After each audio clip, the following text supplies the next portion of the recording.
کیا ستم گزر گئے ایک دن میں آپ پھر اماں بتائیے اماں بتائیے ہے زہرا ہے زہرا ہے زہرا ہے زہرا۔ اعوذ باللہ من الشیطان اللعین الرجیم، بسم اللہ الرحمن الرحیم، الحمد لأہلہ والصلاۃ والسلام علی اہلہا، اللہم صلی علی فاطمۃ و ابیہا و بعلہا و بنیہا۔ مومنین اور مومنات، حقیر طفل مکتب، شاگرد تلامیذ علماء حق سید اجلال حیدر نقوی کی جانب سے آپ سب کو السلام علیکم اور تحفہ یا علی مدد۔ ایام عزائے شہزادی کونین کے حوالے سے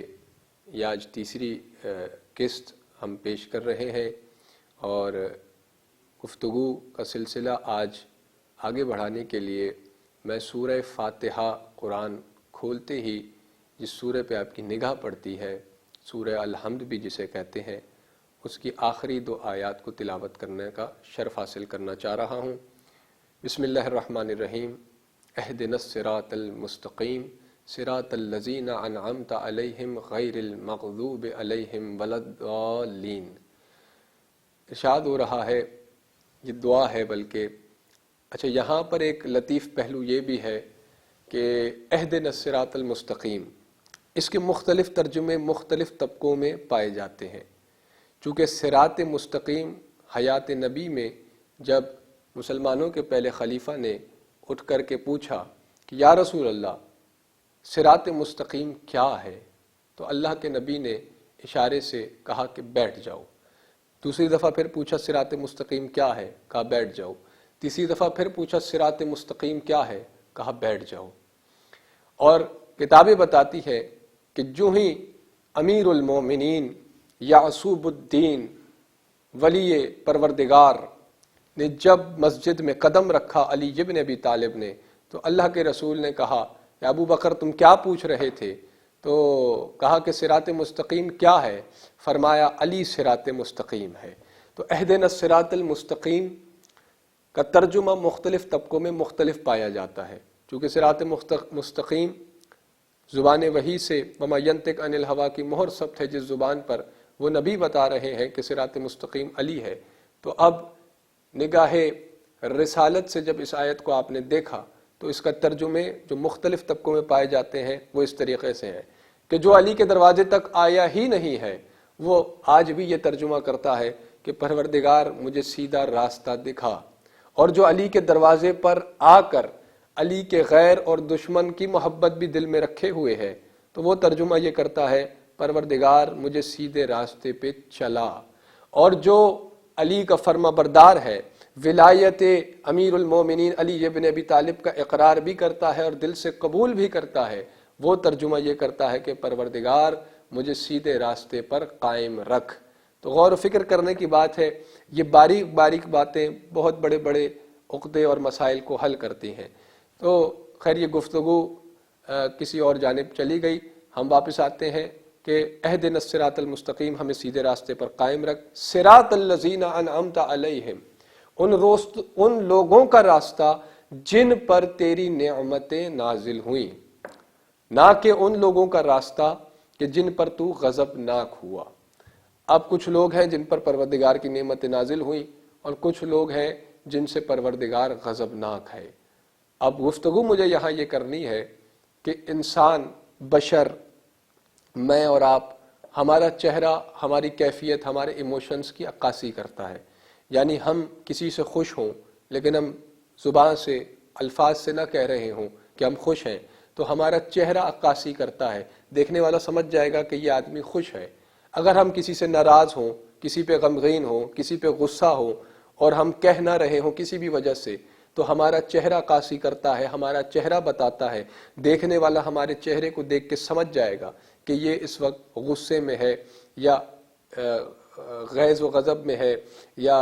اس وقت غمگین ہے یا اس وقت درد کی کیفیت میں ہے۔ لیکن پروردگار جو غضبناک ہوتا ہے تو وہ تو کیفیات سے پاک ہے، وہ تو بے بدن ہے، اس کا تو چہرہ بھی کوئی نہیں، تو وہ کب غضبناک ہوتا ہے، کب راضی ہوتا ہے، یہ کیسے پتہ چلے گا امت کو؟ تو پروردگار نے 14 معصوموں کو اپنا چہرہ بنایا، ان 14 کو جن کی مودت واجب کی، جن کی فرما برداری، جن کی اطاعت کرنا لازم و ملزوم ہے، پروردگار نے انہیں اپنا چہرہ بنایا، یہ وجہ اللہ ہے۔ تو ان کے چہرے کو دیکھ کے پتہ لگ جاتا ہے کہ وہ کس سے راضی ہے، جن سے یہ راضی ہیں ان سے اللہ راضی ہے۔ اس لیے اللہ کے رسول نے ارشاد فرمایا، یہ حدیث رسول پھر میں کہتا ہوں کتب اسلامیہ میں موجود ہے، صرف ہماری نہیں بلکہ برادران کی کتابوں میں بھی میں نے اپنی آنکھوں سے پڑھی ہے کہ رسول نے فرمایا، یا فاطمہ ان اللہ یغضب بغضبک و یرضی لرضاک۔ رسول نے فرمایا کہ اے میری بیٹی فاطمہ، اللہ اس وقت غضبناک ہو جاتا ہے جب تم غضبناک ہوتی ہو، اور اے میری بیٹی فاطمہ، اللہ اس وقت راضی ہو جاتا ہے جب تم راضی ہو جاتی ہو۔ تو اللہ کی رضا سیدہ کی رضا میں بند ہے۔ اسی لیے تو ہم ممبروں سے اور اپنی محافل میں، اپنی مجالس میں یہ کہتے ہیں کہ ہم جو یہ ماتم کرتے ہیں، یہ گریہ کرتے ہیں، یہ جلوس نکالتے ہیں، یہ سبیلے لگاتے ہیں، یہ سب کچھ نہ ہم جہنم کے خوف سے کرتے ہیں، نہ جنت کی لالچ میں کرتے ہیں، بلکہ یہ سب کچھ ہم اس لیے کرتے ہیں کہ وہ بی بی راضی ہو جائے جس کی رضا میں اللہ اور رسول کی رضا بند ہے۔ اب آپ نے یہاں تھوڑا سا غور، تفکر، تھوڑا سا تدبر کرنا ہے۔ یہ حدیث سب پڑھتے ہیں، ابھی ایام عزائے شہدادی کونین میں آپ کو ممبروں سے یہ حدیث سننے کو ملے گی، ہر عالم پڑھے گا، ہر خطیب پڑھے گا، ہر ذاکر پڑھے گا، لیکن تھوڑا سا فکر کے پردے تک پہنچانے کی ضرورت ہے، احادیث رسول کو سمجھنے کی ضرورت ہے۔ کبھی تنہائی میں بیٹھ کے سوچا کریں، نبی فرما رہے ہیں، اے میری بیٹی جب تم ناراض ہوتی ہو اللہ ناراض ہو جاتا ہے، اے میری بیٹی بلا تشبیہ جب آپ راضی ہوتی ہیں اللہ راضی ہو جاتا ہے۔ تو اللہ ناراض اس سے ہوتا ہے جس سے سیدہ ناراض ہوں۔ وہاں تو کیفیات ہے ہی نہیں، اللہ تو کیفیات سے پاک ہے، بالکل پاک ہے، نہ وہ بدن رکھتا ہے، لیکن کیا شان ہے، کیا مرتبہ ہے سیدہ کا کہ سیدہ اس کی مشیت کو تبدیل کرنے پر قادرہ ہے، یہ مقام ہے سیدہ کا۔ اور پھر اس حدیث کی روشنی میں یہ کہنا چاہتا ہوں، اللہ اس سے راضی ہے جس سے فاطمہ راضی ہے، اور اللہ اس سے کبھی راضی نہیں ہوگا جس سے محمد کی بیٹی راضی نہیں ہے۔ چاہے لاکھ پوری دنیا مل کے، جتنے انسان ہیں مل کے اگر تسبیح پڑھنے لگ جائیں کہ فلاں آدمی سے اللہ راضی ہے، فلاں آدمی سے اللہ راضی ہے، لیکن فاطمہ اگر اس سے ناراض ہے، نبی کی بیٹی اگر اس سے ناراض ہے، ام الائمہ اگر اس سے ناراض ہے، تو پھر اللہ اس سے راضی نہیں ہو سکتا۔ اللہ اسی سے راضی ہوگا جس سے محمد کی بیٹی راضی ہے۔ یہ حدیث واضح ہے، اور اسی تواتر سے بہت سی حدیث آپ کو ملے گی کتب اسلامیہ کے اندر موجود ہے۔ اور اس کی وجہ کیا ہے؟ آخر سیدہ کی وجہ سے، جس سے سیدہ راضی ہو اس سے اللہ راضی، جس سے سیدہ ناراض ہو اس سے اللہ ناراض۔ اس کی وجہ کیا ہے؟ اس کی وجہ یہ ہے کہ رسول نے ایک دن فرمایا تھا کہ ابنتی فاطمہ تو نور و ابنتی فاطمہ تو من نور اللہ ہے، میری بیٹی فاطمہ کا نور اللہ کے نور سے ہے۔ اب نور اللہ کے نور سے ہے، یہ حدیث میں نے تلاوت کر دی، آپ نے سماعت کر لی، آپ نے دیکھا مجھے، میں نے پڑھ دی آپ کے سامنے، آپ نے سن لی، مگر اس حدیث کو قرآن سے پرکھنے کی ضرورت ہے کہ رسول نے فرمایا کیا کہ میری بیٹی کا نور اللہ کے نور سے ہے۔ تو قرآن میں ایک سورہ ہے جس کا نام ہے سورہ نور، اس میں ایک آیت ہے جو آپ نے بارہا سنی ہوگی، تلاوت کی ہوگی، اللہ نور السماوات والارض ومثل نورہ، اللہ نور السماوات والارض مثل نورہ، اللہ زمین اور آسمان کا نور ہے، اور اس کے نور کی ایک مثل موجود ہے، اس کے نور کی ایک مثل نہیں، مثل، اللہ کی مثل ہو ہی نہیں سکتی، وہ بے مثل ہے۔ مثل کہتے ہیں نمونے کو، مثل کہتے ہیں ہو بہو، جو وہ نور ہے وہی یہ نور ہے، چاہے جزوی طور پہ ہو لیکن کلی طور پہ جو ہے جزوی طور پہ بھی وہی ہے۔ تو اللہ کے نور کی مثل موجود ہے۔ اسی سورہ نور میں جب یہ آیت پوری گزرتی ہے تو اگلی آیت میں خود قرآن بتا رہا ہے کہ وہ مثل اللہ کے نور کی کہاں ہے۔ تو اگلی آیت کہتی ہے فی بیوت آذن اللہ ان ترفع، اس نور کی مثل ان گھروں میں موجود ہے کہ جن گھروں کی عزت احترام کا حکم اللہ نے دیا ہے۔ تو وہ کون سے گھر ہیں کہ جن کی عزت تعظیم اور احترام کا حکم اللہ نے دیا ہے؟ کون سا گھر ہے وہ؟ قرآن پڑھیے، سب سے بڑا گھر تو اللہ کے نبی کا گھر ہے، جس کے لیے آیت موجود ہے، یا ایھا الذین آمنوا لا تدخلوا بیوت النبی، اے ایمان والو ہرگز ہرگز نبی کے گھر میں داخل نہ ہونا جب تک وہ تمہیں اجازت نہ دے دیں۔ اس وقت تک نبی کے گھر میں داخل نہیں ہونا جب تک نبی اجازت نہ دے۔ اب لوگ تو لوگ ہیں، جبرائیل امین وحی، روح الامین جو وحی امین وحی ہے، وہ آیات کا ہجوم لے کر دروازہ نبی پر کھڑے ہیں اور اندر داخل نہیں ہوتے۔ اور اگر پوچھ لیا جائے کہ آپ سید الملائکہ ہیں، آپ روح الامین ہیں، آپ کیوں دروازہ رسول پر کھڑے ہیں، تو عجب نہیں کہ یہی جواب آ جائے کہ تم نے قرآن پڑھا نہیں، اللہ نے حکم دیا ہے کہ ایمان والو جب تک محمد اجازت نہ دے ان کے گھر میں داخل نہ ہونا۔ تو محمد کا دروازہ، میرے نبی کا دروازہ، اللہ کے رسول محبوب رسول کا دروازہ وہ دروازہ ہے کہ جہاں پہ وحی بھی انتظار کرتی ہے، جہاں پہ امین وحی سید الملائکہ بھی انتظار کرتے ہیں کہ جب تک نبی اجازت نہ دے دے سید الملائکہ بھی اندر نہیں جا سکتے، وحی بھی اندر نہیں جا سکتی۔ اور وہی سلطان مملکت اہدیت جو محمد ہیں، وہ فاطمہ کے در پہ جا کے رک کے کہتے ہیں کہ جب تک تم اجازت نہ دو محمد بھی اندر نہیں آ سکتے۔ تو اس سے بڑا دروازہ کون سا ہوگا کہ کائنات کو جہاں ایمان والوں کو حکم ہے کہ محمد جب تک اجازت نہ دیں گھر میں داخل نہ ہو، اور وہی نبی سیدہ کے دروازے پہ کھڑے ہو کے کہتے ہیں جب تک آپ اجازت نہ دیں تب تک میں داخل نہ ہوں گا۔ اسی نور کے حوالے سے ایک واقعہ بھی میرا دل تھا کہ آپ کی خدمت میں پیش کرتا، چونکہ وقت بڑا مختصر سا ہے، لہٰذا دروازے سے اور اس در سے ہی بات کو مربوط کرتا ہوں، کیونکہ یہ شہادت کے ایام ہیں۔ تو جس دروازے پر آ کر نبی بھی رک جاتے تھے، تو اس گھر میں یا تو پھر کوئی اور دروازہ آپ بتا دیجئے جہاں اللہ کے محبوب نبی کھڑے ہو کے اجازت طلب کرتے ہوں۔ اگر کائنات میں کوئی ایسا دروازہ نہیں ہے سوائے در بطول کے، سوائے در سیدہ کے، تو پھر ماننا پڑے گا کہ یہی وہ گھر ہے جس میں اللہ کے نور کی مثل موجود ہے، جس میں اللہ کے نور کا نمونہ موجود ہے، اور پھر حکم الہی بھی تھا اور تبلیغ کا غرض بھی تھا۔ واقعہ میں تاریخ سے بیان کر دیتا ہوں اور اسی میں مصائب ہیں، کیونکہ مجھے اسی نور پر گفتگو کرنا تھی، لیکن انشاءاللہ پھر موقع ملا تو ضرور آپ کی خدمت میں حاضر ہوں گے، اور وہ واقعات اور وہ مطالب اور وہ اسرار بھی ہم ضرور پیش کریں گے۔ چونکہ یہ ایام عزائے سیدہ شہزادی کونین ہے، لہٰذا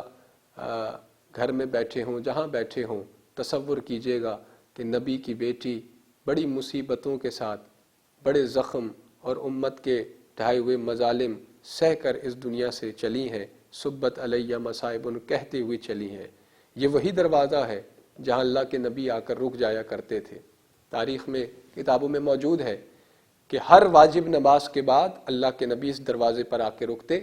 اور آ کر کے سلام کرتے، السلام علیکہ یا اہل بیت النبوہ، اے نبوت کے اہل بیت تم پر سلام ہو۔ تو اندر سے آواز آتی کہ دروازے پر کون ہے؟ تو کہا انا ابو، کہ میں تمہارا بابا ہوں۔ اور جب اجازت ملتی تو رسول اندر تشریف لے جاتے۔ مومنین اور مومنات، رونے کا مقام یہ ہے کہ ایک مرتبہ ہوا یہ، عرب کی گرمی تو آپ جانتے ہیں، سورج سر پہ تھا، دن کا وقت تھا، اللہ کے نبی در بطول پر آئے، دروازہ سیدہ پر آئے۔ بس مختصر سا وقت رہ گیا ہے اور اس میں یہ واقعہ مکمل کرنا چاہتا ہوں۔ دروازے پر آ کر رکے اور آ کر رک کر سلام کیا، تو اندر سے بی بی فضہ جو کنیز ہے سیدہ کی، انہوں نے بڑھ کر کہا کہ یا رسول اللہ، شہزادی آرام فرما رہی ہیں، اگر آپ کہیں تو میں شہزادی کو جگا دوں، اٹھا دوں۔ تو رسول نے فرمایا جس کے آرام کا اہتمام خود اللہ کرنا چاہتا ہے، میں اس کے آرام کو میں خلل نہیں ڈالنا چاہتا، فضہ تم میری بیٹی کو آرام کرنے دو۔ کہا پھر یا رسول اللہ ایسا کیجئے، آپ لوٹ جائیے، جب شہزادی اٹھیں گی، سیدہ اٹھیں گی تو میں آپ کو پیغام لے کر آپ کی خدمت میں حاضر ہو جاؤں گی۔ کہا فضہ میں یہ بھی نہیں کر سکتا، تاریخ گواہ ہے، میں نہیں جانتا 4 5 6 گھنٹے، لیکن کئی گھنٹے اللہ کے نبی دروازے پر کھڑے رہے، اور پسینے میں شرابور حقیقت محمدیہ کا جسم ہے۔ اور جب شہزادی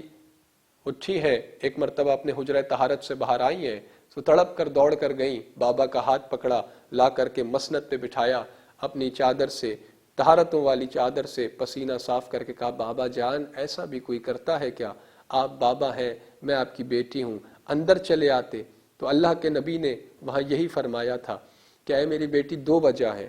ایک تو میں اپنی مرضی سے یہاں نہیں کھڑا ہوتا، بلکہ مجھے قسم ہے اس ذات کی، اس ذات قدرت کی کہ جس نے مجھے تاج نبوت پہنایا ہے، کہ جس کے قبضہ اقتدار میں مجھ محمد کی جان ہے، اللہ حکم دیتا ہے جب تک فاطمہ اجازت نہ دے میرے نبی اندر نہ جانا۔ اور دوسری وجہ میری یہاں پہ انتظار کرنے کی، اس دروازے پر آ کر رکنے کی، تعظیم کرنے کی یہ ہے کہ میں چاہتا ہوں کہ میں اپنی امت کو تبلیغ کروں کہ جس دروازے پر تمہارا نبی کھڑا رہتا ہے، جس دروازے پر تمہارا نبی احترام سے، تعظیم سے کھڑا ہوتا ہے، میرے بعد اس دروازے پر آگ لے کر مت آنا۔ رونے کا اور ماتم کرنے کا مقام یہی ہے کہ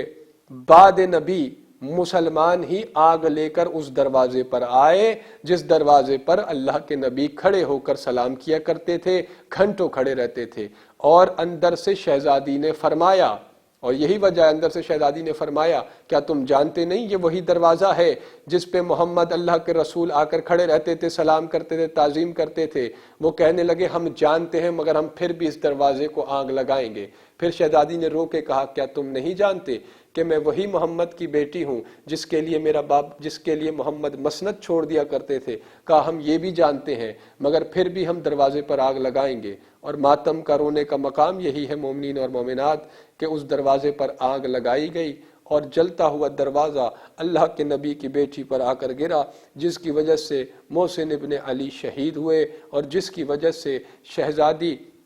شہید ہوئیں اور اس دنیا سے رخصت ہوئیں۔ لیکن آخر میں یہ کہنا چاہوں گا کہ جاتے ہوئے بھی شہزادی کا ایک ہاتھ پہلو پہ تھا، کیونکہ جلتا ہوا دروازہ جب گرا ہے تو پہلو زخمی ہو گیا، اور جاتے ہوئے بھی ایک ہاتھ پہلو پر تھا، حالانکہ جب بقیہ میں تدفین کی تو ہاتھ پہلو پہ تھا۔ میں نے کتابوں میں پڑھا ہے، علماء نے لکھا ہے بروز محشر جب بی بی اللہ کی عدالت میں آئیں گی تو اس وقت بھی نبی کی بیٹی کا ہاتھ پہلو پہ ہوگا۔